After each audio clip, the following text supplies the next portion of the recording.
അസ്സലാമു അലൈക്കും വറഹ്മത്തുള്ളാഹി തആല വബറകാതുഹു. ബിസ്മില്ലാഹിർ റഹ്മാനിർ റഹീം. അൽഹംദുലില്ലാഹി റബ്ബിൽ ആലമീൻ വസ്സലാത്തു വസ്സലാമു അലാ അഷ്റഫിൽ മുർസലീൻ വഅലാ ആലിഹി വഅസ്ഹാബിഹി വഅത്ബാഇഹി അജ്മഈൻ. അമ്മാ ബഅദ്. ഭർത്താവിൻ്റെ സ്നേഹം ആഗ്രഹിക്കാത്ത, ആ സ്നേഹം തിരിച്ചു കിട്ടാൻ കൊതിയില്ലാത്ത ഒരൊറ്റ ഭാര്യമാരും ഈ ലോകത്തില്ല. അള്ളാഹു സുബ്ഹാനഹു വ തആല ഇണകളായ സൃഷ്ടിച്ച ഭാര്യ ഭർത്താക്കന്മാരാണെങ്കിൽ അള്ളാഹു ഇഷ്ടപ്പെട്ട രീതിയിൽ ജീവിക്കാൻ ആഗ്രഹിക്കുന്ന ഭാര്യയും ഭർത്താവുമാണെങ്കിൽ ആ ഭർത്താവിൻ്റെ സ്നേഹം ആഗ്രഹിക്കാത്ത ഒരൊറ്റ സ്ത്രീകളും ഈ ലോകത്തില്ല. ഭർത്താവ് ഇതിനു മുമ്പായിട്ട് അവൾ കണ്ടിട്ടില്ലാത്ത, അല്ലെങ്കിൽ ഭാര്യ അവനെ ഇതുവരെ കണ്ടിട്ടില്ലാത്ത രണ്ട് മനസ്സുകളെ ഒന്നിച്ച് ഇണകളാക്കി അള്ളാഹു തആല നിങ്ങൾക്ക് ഇണയാക്കി തന്നത് പരസ്പരം നല്ല സ്നേഹത്തിലും യോജിപ്പിലും ജീവിക്കാൻ വേണ്ടിയാണ്. അതിനിടയിൽ ഭർത്താവ് വെള്ളമടിക്കുന്നവനായാലും അല്ലെങ്കിൽ മറ്റ് എന്തെങ്കിലും ദോഷങ്ങൾ ചെയ്യുന്നവനായാലും തല്ലുന്നവൻ ആയാലും ദേഹോപദ്രവം ചെയ്യുന്നവനായാലും ആരായാലും എൻ്റെ ഭർത്താവാണ്. ആ ഭർത്താവിനെ ആരും ചീത്ത പറയുന്നതോ വഴക്ക് പറയുന്നതോ തല്ലുന്നതോ കുറ്റപ്പെടുന്നതോ അവൾക്ക് ഇഷ്ടപ്പെടുകയില്ല. കാരണം അവൾ അതിനു മാത്രം അവനെ സ്നേഹിക്കുന്നവളാണ്. ആ സ്നേഹം തിരിച്ചും കൊടുക്കണം.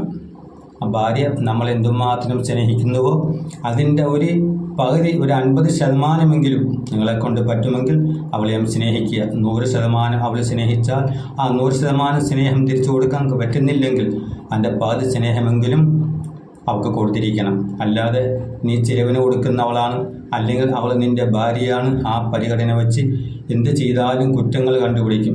എന്ത് പറഞ്ഞാലും തൃപ്തി ഇല്ലാത്ത രീതിയിൽ അവളോട് പെരുമാറും.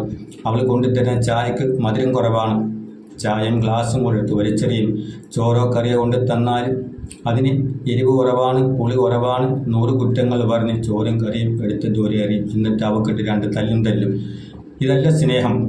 അങ്ങനെ പട്ടാളച്ചിട്ടയല്ല ഭാര്യയോട് കാണിക്കുന്ന സ്നേഹം. ചില ഭർത്താക്കന്മാരുണ്ട്, ഞാൻ നിൻ്റെ ഭർത്താവാണ്, നിനക്ക് ചെലവിനെ തരുന്നത് ഞാനാണ്, നിനക്ക് എല്ലാവിധ സൗകര്യങ്ങളും ചെയ്തു തരുന്നത് ഞാനാണ്, ഞാൻ പറയുന്നത് പോലെ അനുസരിക്കണം എന്ന് പറഞ്ഞ് ഈ പട്ടാളച്ചിട്ടയിൽ ചില സ്ത്രീകളെ നല്ല സ്വഭാവം പഠിപ്പിക്കുന്ന ഭർത്താക്കന്മാരുണ്ട്. ആ നോട്ടത്തിലോ ആ സ്നേഹത്തിലോ യാതൊരു നിലയും വിലയും നമ്മളിൽ ഉണ്ടാവുകയില്ല. അള്ളാഹുവിനെ അങ്ങനെ സ്നേഹം പ്രകടിപ്പിക്കുന്നവരെ അള്ളാഹു ഇഷ്ടപ്പെടുകയുമില്ല. ആ സ്നേഹം അള്ളാഹുവിന് ഇഷ്ടവുമില്ല.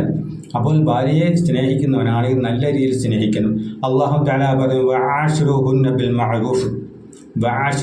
ബിൽ മഅറൂഫ്, ഭാര്യയോട് നല്ല നിലയിൽ നിങ്ങൾ പെരുമാറണം. അങ്ങനെ നല്ല നിലയിൽ പെരുമാറുന്ന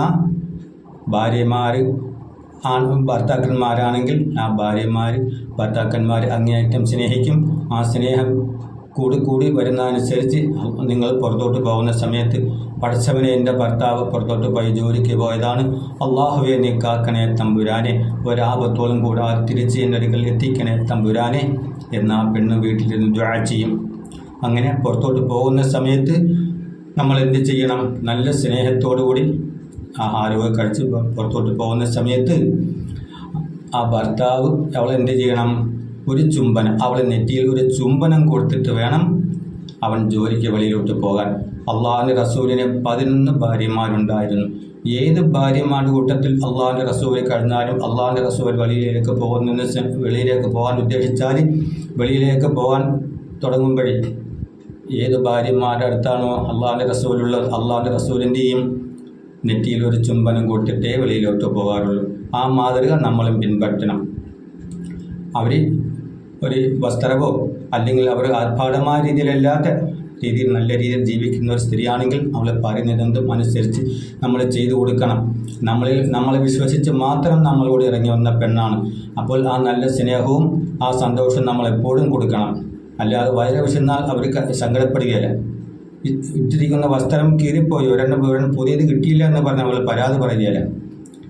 പിന്നെ നിൻ്റെ സ്നേഹം, അവൾ ആഗ്രഹിക്കുന്ന സ്നേഹം നിന്നിൽ നിന്നും കിട്ടാതെ വരുമ്പോൾ അവൾ മാനസികമായി തകർന്നു പോകും. ആ സ്നേഹമെങ്കിലും വാരി കോരിക്കൊടുത്ത് ഭാര്യയെ നീ സ്നേഹിക്കണം. അപ്പോൾ നിനക്ക് ദുനിയാവും ആഖിറവും കിട്ടും. നേരെ മറിച്ച് ഭാര്യയെ വീട്ടിലാക്കി കണ്ടവൾ സ്നേഹത്തിന് പുറകെ നീ പോയാൽ നിൻ്റെ കുടുംബവും നിൻ്റെ ഭാര്യയും സ്നേഹവും എല്ലാം നിനക്ക് നഷ്ടപ്പെടും.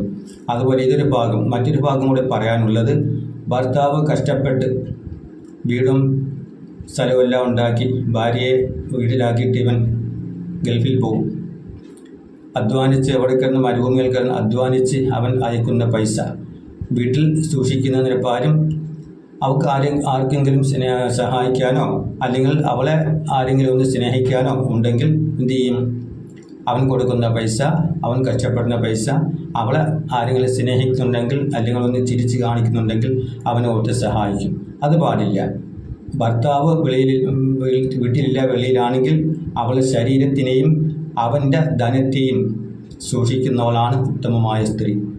അവൾക്ക് അല്ലാഹു തആല നല്ലൊരു ജീവിതം ആഖിറത്തിൽ നാളെ കൊടുക്കുകയും ചെയ്യും. അങ്ങനെ ഭാര്യയും ഭർത്താവും പരസ്പരം ഐക്യത്തോടും നല്ല സ്നേഹത്തോടു കൂടി ജീവിച്ച് മരിക്കണം. അതിന് അല്ലാഹു തആല തൗഫീഖ് ചെയ്യുമാറാകട്ടെ. പെണ്ണാണ്, പെണ്ണിൻ്റെ ഭാഗത്ത് നിന്ന് ചില തെറ്റുകളും കുറ്റങ്ങളും കുറവുകളും ഒക്കെ വന്നേക്കാം. പുരുഷനായ നമ്മളതെല്ലാം ക്ഷമിക്കാനും സഹിക്കാനും മനസ്സ് കാണിക്കണം. അല്ലാതെ തൊട്ടതിനെ പിടിച്ചതിനെ കുറ്റപ്പെടുത്താനും തല്ലാനും വീട്ടിൽ കൊണ്ടാക്കാനും തലാക്ക് ചൊല്ലാനും ഇസ്ലാം പറയുന്നില്ല. അതുപോലെ നല്ല രീതിയിൽ ഭാര്യ ഭർത്താവുമായി നല്ല രീതിയിൽ ജീവിച്ച് മരിക്കാൻ അല്ലാഹു സുബ്ഹാനഹു വ തആല തൗഫീഖ് ചെയ്യുമാറാകട്ടെ. വാഖിർ ദഅവാന അൽഹംദുലില്ലാഹി റബ്ബിൽ ആലമീൻ. അസ്സലാമു അലൈക്കും. വീഡിയോ കാണുന്നവരെല്ലാവരും സബ്സ്ക്രൈബ് ചെയ്യണം, ലൈക്ക് ചെയ്യണം, മറന്നു പോകരുത്.